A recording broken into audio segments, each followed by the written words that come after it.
Здравейте, колеги! Днешната ресурсна тренировка, малко да дам обяснение, че предишния път, като съм снимал, не се е разбрал.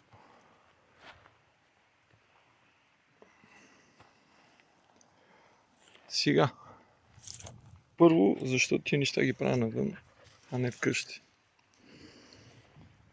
Ами, Зиго е голям. Лева отгледан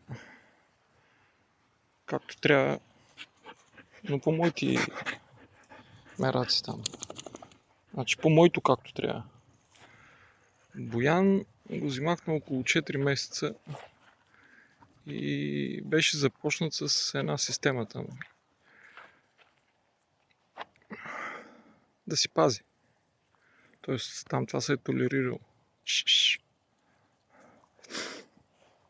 Но там така се прави. С него имах в началото проблеми. И какво се получава? Ако тръгна да правя такива тренировки вкъщи, аз имам още един проблем плюс този, който се нарича територия.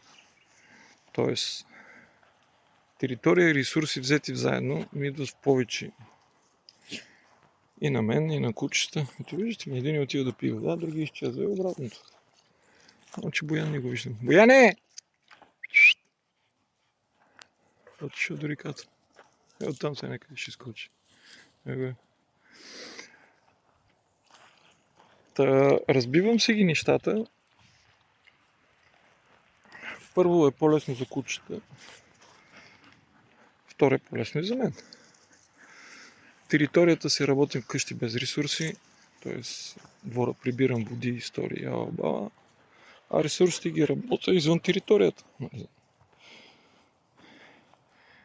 Даже се очудвам, че някой дет се занимава с кучета, не му е така. Човек, който ме питат, всеки поназнайва нещата.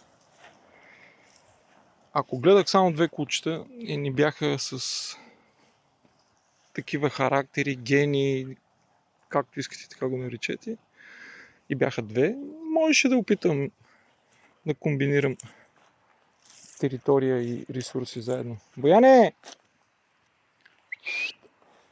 Ай! Но с тия тук диванета трудна работа.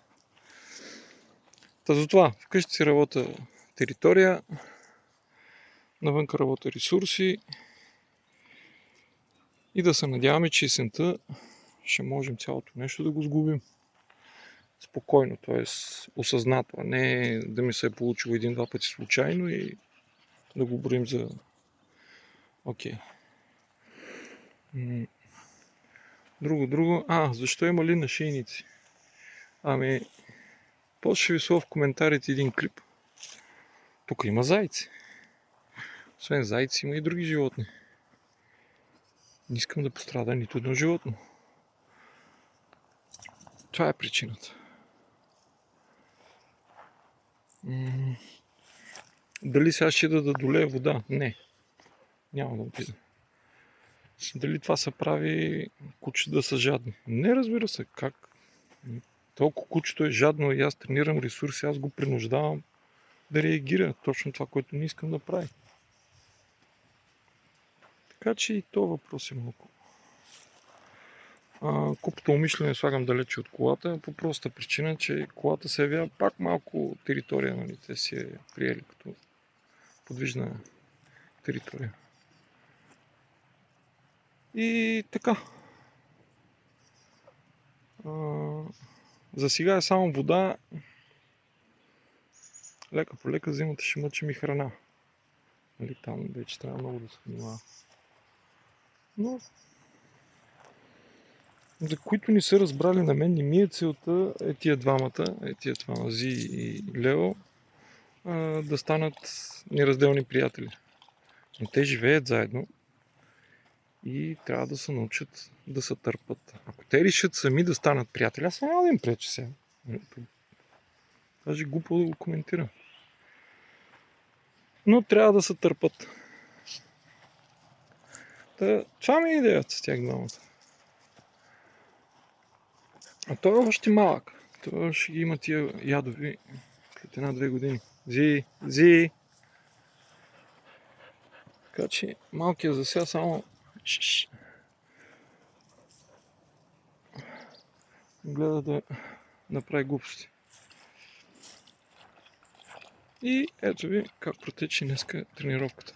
Ако има нещо, пак така питайте. На мен ми харесва е така готино стана този път, че ми създаваха въпроси, а не някакви хейтови.